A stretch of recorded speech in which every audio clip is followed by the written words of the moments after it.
Hello everyone, and welcome to the next edition of the Holland Land Office Museum's Artifact video series. My name is Ryan Duffy and I'm the director of the museum. This week we're going to talk about a person who is involved in an earlier video that we talked about way back at the beginning, but we're going to get to more detail of their personal life, not just the person they're connected to that we talked about earlier.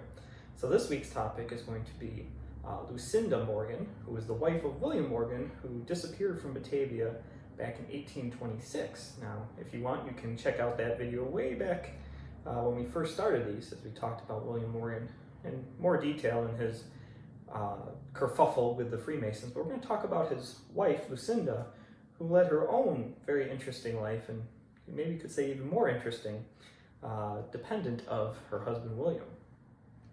So Lucinda Pendleton was born in Culpeper County, Virginia on September 17, 1801. When she was 19, she married William, even though he was 20 plus years her senior. Now, William had lived in the area and convinced her father, who was a Presbyterian minister, that he was worthy of marrying Lucinda, as he was a veteran of the War of 1812 and had even reached the rank of captain. Now, this information that William fed Lucinda's father was most likely false, as there's no record of him actually even serving in the military during the war. But it was a convincing tale that made Mr. Pendleton hand off Lucinda to William. Now, Lucinda would follow William through his various jobs, first traveling to York, Ontario, now Toronto, where he ran a brewery. And by the time they eventually settled in Batavia, they had 2 children together. And they lived in an apartment here in Batavia in the upstairs where Lucinda, William, and the 2 children lived.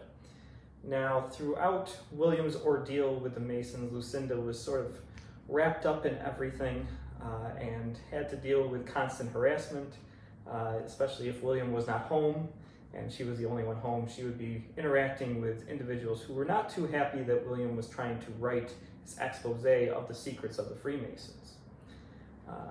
In fact, sometimes they would even come and try to take things from their home, including some of his papers.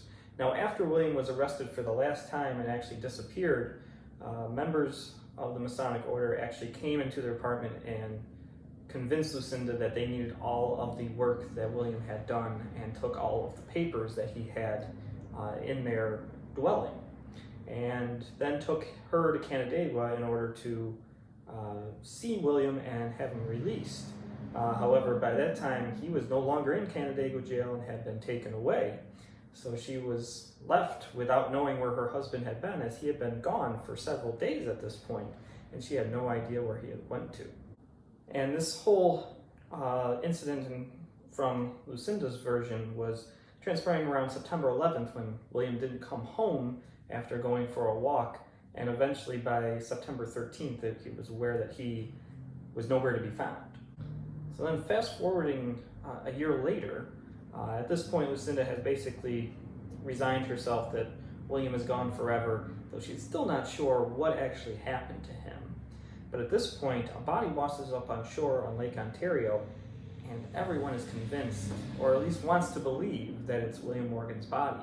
This leads to a whole new inquest and riles up all those emotions that Lucinda was dealing with after William's initial disappearance come back again, and she's actually forced to testify. Now, she was also, in the leading months, was forced to testify at the trial of her husband's supposed kidnappers, and several of them were actually convicted of kidnapping and maybe some more things involved with that, and Lucinda was at the center of that trial. Now, she gets brought back into this new circus as trying to identify this body. Eventually it's identified as a local fisherman who died in a storm some months before. But there's a big push, especially by Thurlow Weed, a politician and journalist out of Rochester, to make it William Morgan, and even tries to convince Lucinda to make a statement that it was her husband's body, and possibly even lie. Though she kind of leans towards that, she eventually relents and says that it was not William's body. Now, Lucinda's life after William's disappearance is somewhat murky in the details, but it is definitely an interesting story for whatever we know is possibly true. But even if there's some things that might not be, this could be something with leads to follow. So after William's disappearance, in a few years, Lucinda actually remarries Mr. Harris, who is a silversmith here in Batavia, and they're downstairs neighbor. And they live rather happily for a few years. Eventually, the family moves farther out west. They were in the Indiana region, and there they become embroiled in the early machinations of what becomes the Mormon Church. And now this is where sort of fact and mystery kind of start to get blurred, as it is claimed that Lucinda actually became one of Joseph Smith's first 3 wives when he started his Mormon Church, Joseph Smith being the founder of that religion. Now, it's somewhat disputed if that's actually true, but she is listed in some sources as being one of his first 3 wives. So she stays with the Mormon movement for a time until Joseph Smith is killed in Illinois in 1844. And after that, she somewhat becomes disillusioned with the church, and eventually her and Harris leave the church altogether. And after that, she actually divorces her second husband, Mr. Harris, and basically goes out on her own.